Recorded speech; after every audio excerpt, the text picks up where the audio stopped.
Hi friends, இன்னைக்கு நம்ம கிச்சனில் ட்ரெண்டிங்கில் இருக்கக்கூடிய டார்ட்டிலா ரெசிபி எப்படி ப்ரிப்பேர் பண்ணுறதுன்னு பார்க்கலாம். டார்ட்டிலா அப்படின்னா நிறைய பேத்துக்கு கன்ஃபியூஸாக இருக்கும், இது என்ன வேர்ட் அப்படின்னு. இது வந்து ஒரு மெக்சிகன் வேர்டு.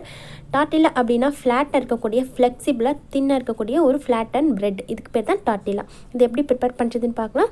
இது வரைக்கும் தமிழ் ஃபன் சேனலை சப்ஸ்கிரைப் பண்ணாத நண்பர்கள் சப்ஸ்கிரைப் பண்ணிக்கோங்க.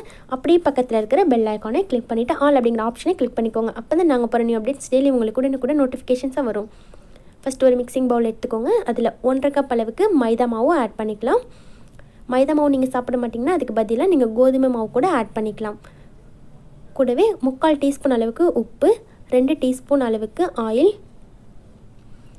ஒரு பிஞ்ச் அளவுக்கு மட்டும் சோடா உப்பு சேர்த்துக்கோங்க. சேர்த்துட்டு இதை வந்து நல்லா மிக்ஸ் பண்ணிக்கோங்க.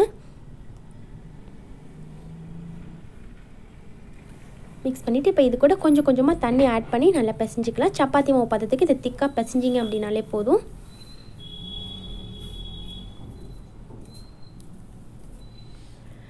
மாவு நல்லா திக்காக பிசைஞ்சதுக்கப்புறமா இது ஒரு 1/2 hour வரைக்கும் நல்லா ஊறி வரணுங்க. மேலே ஒரு கிளாத் போட்டு க்ளோஸ் பண்ணி வச்சிடலாம், இருக்கட்டும்.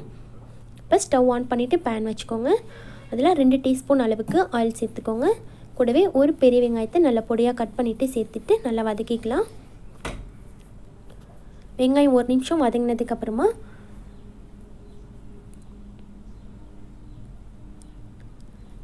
இது கூட இப்போ 1 டீஸ்பூன் அளவுக்கு உப்பு, 1/2 டீஸ்பூன் அளவுக்கு மஞ்சள் தூள், அப்புறமா 1/2 டீஸ்பூன் அளவுக்கு கரம் மசாலா, 1 டீஸ்பூன் அளவுக்கு மிளகாய் தூள் சேர்த்துட்டு இதை 1 நிமிஷம் போல் நல்லா வதக்கிக்கோங்க. மசாலாலாம் நல்லா வதங்கி வரட்டும்.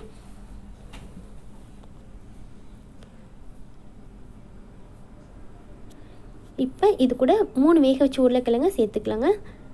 சேர்த்துட்டு நல்லா மிக்ஸ் பண்ணி விட்டுருக்கோங்க. மீடியம் ஃப்ளேமாக வச்சுக்கோங்க. இதில் நம்ம உருளைக்கிழங்குக்கு பதிலாக சிக்கன் கூட சேர்த்துக்கலாம். சிக்கன் சேர்த்து நம்ம சிக்கன் ஸ்டஃபிங் கூட ப்ரிப்பேர் பண்ணிக்கலாம். சேர்த்துட்டு மேலே கொஞ்சம் கொத்தமல்லி இலைகள்லாம் தூவிட்டு ஸ்டஃபிங் வந்து ஸ்டவ் ஆஃப் பண்ணி வச்சுக்கோங்க. இப்போ நம்ம மாவு வந்து நல்லா ஊறி வந்திருக்கு. மாவு ஒரு தடவை நல்லா அழுத்தி பிசைஞ்சிட்டு அதுக்கப்புறமா அதை வந்து ஈக்குவல் பார்ட்ஸாக பிரித்து எடுத்துக்கலாம். 7லேருந்து 8 போல் நம்ம இதை பிரித்து எடுத்துக்கலாம். இப்போ பிரித்து எடுத்த மாவுலேருந்து கொஞ்சம் போல் மாவு டஸ்ட் பண்ணிவிட்டு இதை வந்து நல்லா மெலிசாக தேய்க்கணுங்க. பேப்பர் போல் நல்லா மெலிசாக இருக்கணும். டார்ட்டிலா வந்து நம்ம குக் பண்ணி எடுத்ததுக்கப்புறமும் நல்லா ஃப்ளெக்சிபிளாகவும் ரொம்ப ரொம்ப தின்னாகவும் இருக்கும். அதான் வந்து டார்ட்டிலா பிரெட். தேவையான அளவுக்கு நல்லா மாவு சேர்த்துக்கோங்க. மேலே மாவு டஸ்ட் பண்ணிவிட்டு அதுக்கப்புறமா நல்லா பேப்பர் போல் இது போல் ரோல் பண்ணி எடுத்துருங்க. இப்போ ஸ்டவ் ஆன் பண்ணிவிட்டு தவா வச்சு ஹீட் பண்ணிக்கோங்க. தவா நல்லா ஹீட் ஆனதுக்கப்புறமா மீடியம் ஃப்ளேமில் வச்சுருங்க. ஃப்ளேம் ஃபுல்லாக வச்சு இதை வந்து நம்ம சுட்டு எடுக்கக்கூடாது. மீடியம் ஃப்ளேம்லேயே வச்சுட்டு 2 சைடும் நல்லா வெந்து வர மாதிரி வேக வச்சுருங்க. ரொம்ப குக் பண்ணிடக்கூடாதுங்க. ஒரு 80% வரைக்கும் இதை நம்ம குக் பண்ணோம் அப்படின்னா போதும். அப்போ தான் ஃப்ளெக்சிபிளாக இருக்கும்.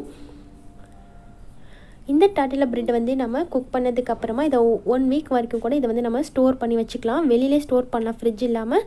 ஒரு துணியில் போட்டு இதை வந்து நம்ம ஸ்டோர் பண்ணி அப்படியே வச்சிட்டோன்னா தேவைப்படும் போது எடுத்து ஃபோல்ட் பண்ணி சாப்பிட்டுக்கலாம். டார்ட்டிலா பிரெட்ஸ் எல்லாமே தயாராகிடுச்சு. பாருங்கள் எவ்வளோ ஃப்ளெக்சிபிளாக இருக்குன்னு. இந்த மாதிரி இருக்கணும். இதை வந்து 4 ஈக்குவல் பார்ட்ஸாக வர மாதிரி மடித்து விட்டுக்கோங்க. இப்போ 1 சைடு மட்டும் சென்டர் பாயிண்ட் வரைக்கும் கட் பண்ணிவிட்டு ஒரு பார்ட்டில் 1 ஸ்பூன் அளவுக்கு மயோனைஸ் அப்ளை பண்ணிக்கோங்க. அப்புறமா 1.5 ஸ்பூன் அளவுக்கு பொட்டேட்டோ மசாலா, அப்புறம் இன்னொரு பார்ட்ஸில் வந்து 2 ஸ்பூன் அளவுக்கு சீஸ் சேர்த்துக்கோங்க. உங்களுக்கு பிடிச்ச சீஸ் வந்து நீங்கள் ஆட் பண்ணிக்கலாம். அப்புறமா இன்னொரு பார்ட்டில் கொஞ்சம் போல் வெங்காயம், கொஞ்சமாக கொடிமிளகாய், ஒரு பீஸ் அளவுக்கு தக்காளி, மேலே கொஞ்சம் போல் கேரட். இது எல்லாமே நம்மளுக்கு விருப்பத்துக்கு தகுந்த மாதிரி இதில் நம்ம ஆட் பண்ணிக்கலாம். லாஸ்ட்டாக கொஞ்சம் போல் எலுமிச்சப்பழம் சேர்த்துட்டு இதை வந்து நம்ம ரேப் பண்ணிடலாம். அவ்வளோதான். இதே போல் எல்லாத்தையும் ப்ரிப்பேர் பண்ணி வச்சுக்கோங்க. இது போல் செஞ்சு கொடுக்கும்போது குழந்தைங்களாம் வந்து ஒரு சாண்ட்விச் சாப்பிட்ற மாதிரி இருக்கும். ரொம்ப ஜாலியாக சாப்பிடுவாங்க. இப்போ தவா வந்து ஹீட் பண்ணிவிட்டு கொஞ்சம் போல் நெய் அப்ளை பண்ணிக்கோங்க. நெய் அப்ளை பண்ணதுக்கப்புறமா நம்ம ப்ரிப்பேர் பண்ணி வச்சுருக்க டார்ட்டிலா ரேப்ஸ்லாம் வச்சுட்டு நல்லா ஒரு ப்ரெஸ் கொடுத்துருங்க. நல்லா 2 சைடும் திருப்பி விட்டு நல்லா செவந்து வந்ததுக்கப்புறமா ஒரு பிளேட்டுக்கு மாற்றிட்டு சர்வ் பண்ணிடுங்க. டேஸ்டியான டார்ட்டிலா ரேப்ஸ் ரெடி ஆயிடுச்சுங்க. இதே போல் நீங்களும் உங்கள் வீட்டில் கண்டிப்பாக ட்ரை பண்ணி பார்த்துட்டு எப்படி இருந்துச்சுன்னு மறக்காமல் கமெண்ட் பண்ணுங்கள் ஃப்ரெண்ட்ஸ். இந்த வீடியோ உங்களுக்கு பிடிச்சிருந்துச்சுன்னா மறக்காமல் லைக் பண்ணி உங்கள் ஃப்ரெண்ட்ஸ்க்கும் ஷேர் பண்ணிக்கோங்க. தேங்க்யூ.